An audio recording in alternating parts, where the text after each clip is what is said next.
All right, then. This is what's happening here today. I took the transmission out of Dr. Jekyll because I'd pull the gas and plenty of power from the engine to the pinion,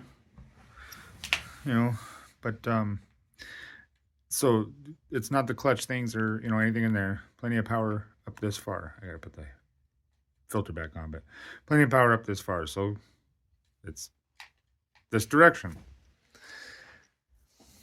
Took the transmission out and apart, and I have to go by this because I don't know. These are handy. I print these out online, and then I have to figure out really what's going on using that. So, but anyway, I was looking, and the two-way bearing in here, right there, that part, that there is shot. So it's a two-way bearing. I didn't really realize it was a two-way bearing until I checked out the part number and read the description. So that piece is this big metal thing on this gear that should go one way but not the other.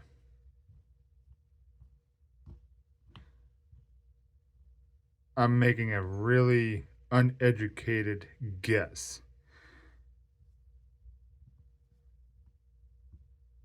That is the issue.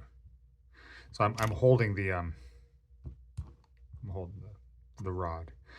There's a shim on there I don't want to lose. These tell you where all the shims go too. What a fucking mess. But exciting.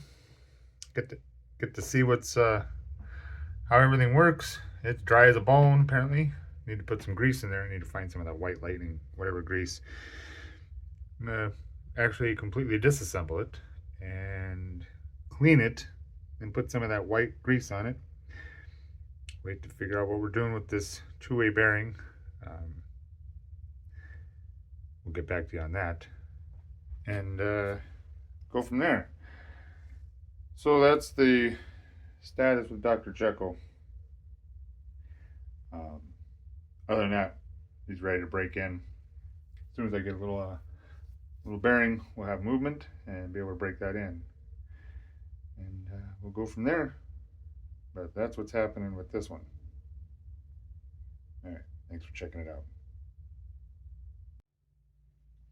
So me and my janky setup. So yeah, just to show you another example of what I mean is the one-way bearing in there. It's the bottom gear all the way down on the bottom, but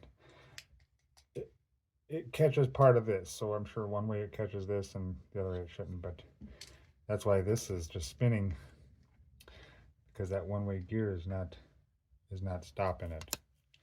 So get that one-way bearing, one-way gear, one-way bearing, and that will stop it from free spinning like that, and that's been the whole problem. Easy peasy. So I'm gonna put it back together and lay it back in there. Not really, I'll probably screw it back in there, but not do the linkages or anything. And once I get that bearing, we'll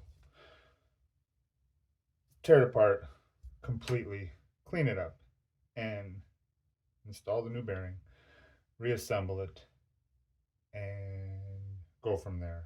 Hopefully it's not too long because we got nice weather coming. But that's that. So I'm gonna go ahead and reassemble this and put it back on there, and maybe we'll open up the T-Max and see what the story is there. Good times. Transmissions. Yep. All right then. That's what's happening.